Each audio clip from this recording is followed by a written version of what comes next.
बिस्मिल्लाहिर्रहमानिर्रहीम। Dear students, आज हम पढ़ेंगे क्लोरोप्लास्ट के बारे में।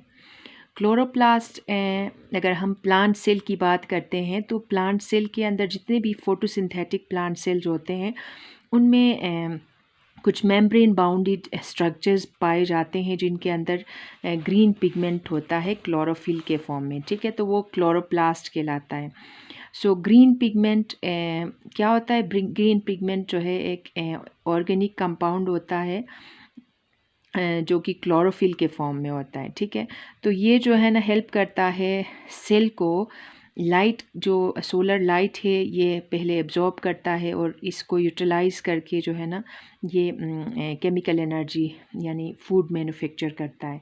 क्लोरोफिल मॉलिक्यूल जो है ना ये रिजेंबल करता है एक अनदर हीम ग्रुप से जिसको हम हीमोग्लोबिन कहते हैं। ठीक है, सो जो प्रोटीन होता है ये जो हीमोग्लोबिन होता है एक ऐसा प्रोटीन होता है जो कि ऑक्सीजन की ट्रांसपोर्टेशन में इस्तेमाल होता है।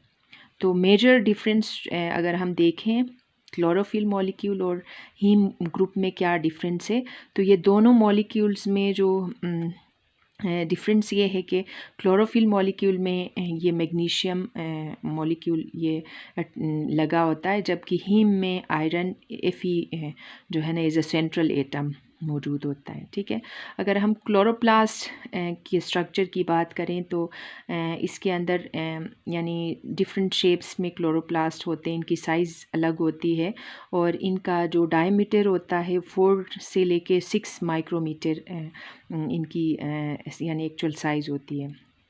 अगर हम लाइट माइक्रोस्कोप के अंडर देखें तो ये इस क्लोरोप्लास्ट में यानी बहुत सारे हेट्रोजीनियस स्ट्रक्चर्स जो है ना हमें नज़र आते हैं, यानी स्मॉल ग्रेन्यूल्स की शक्ल में हमें ग्रेना मिलेंगे। ग्रेना जो होते हैं ये छोटे छोटे मॉलिक्यूल्स होते हैं और ये इस मैट्रिक्स के अंदर जो है ना एम्बेडेड नज़र आते हैं। ठीक है, सो अगर हम लाइट इलेक्ट्रॉन माइक्रोस्कोप के अंडर देखें तो क्लोरोप्लास्ट जो है ना ये इसके अंदर मेजर जो कंपोनेंट्स होते हैं ये 3 होते हैं। एक आउटर जो एनवेलप होता है और दूसरा जो है ना इसके अंदर ये जो ब्लैंक स्पेस है दिस इज़ कॉल्ड स्ट्रोमा। ठीक है, और इसके बाद जो है ना हमें कुछ और स्ट्रक्चर्स मिलेंगे यहाँ पे थाइलेकोइड के फॉर्म में। ठीक है, तो 3 जो स्ट्रक्चर्स हैं, एनवेलप जो है ये डबल मेम्ब्रेनस होता है, डबल मेम्ब्रेन होता है, जबकि स्ट्रोमा जो है ना स्ट्रोमा जो ये कवर करता है सबसे ज़्यादा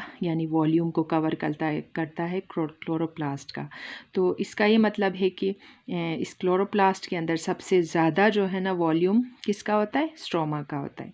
स्ट्रोमा एक्चुअली जो है ना एक फ्लूइड होता है जो कि थाइलेकोइड के सराउंडिंग में जो है ना ये मौजूद होता है। ठीक है, सो इसके अंदर जो है ना यानी बहुत सारे प्रोटीन्स होते हैं, कुछ राइबोसोम्स होते हैं, कुछ यानी एक स्मॉल सर्कुलर डीएनए भी होता है। सो क्लोरोप्लास्ट का ये जो स्ट्रोमा का जो हिस्सा होता है this is the place where actually carbon dioxide is fixed in order to manufacture sugars. ठीक है, तो कुछ प्रोटीन्स जो है इस पार्ट के अंदर जो है सिंथेसाइज होते हुए नज़र आते हैं।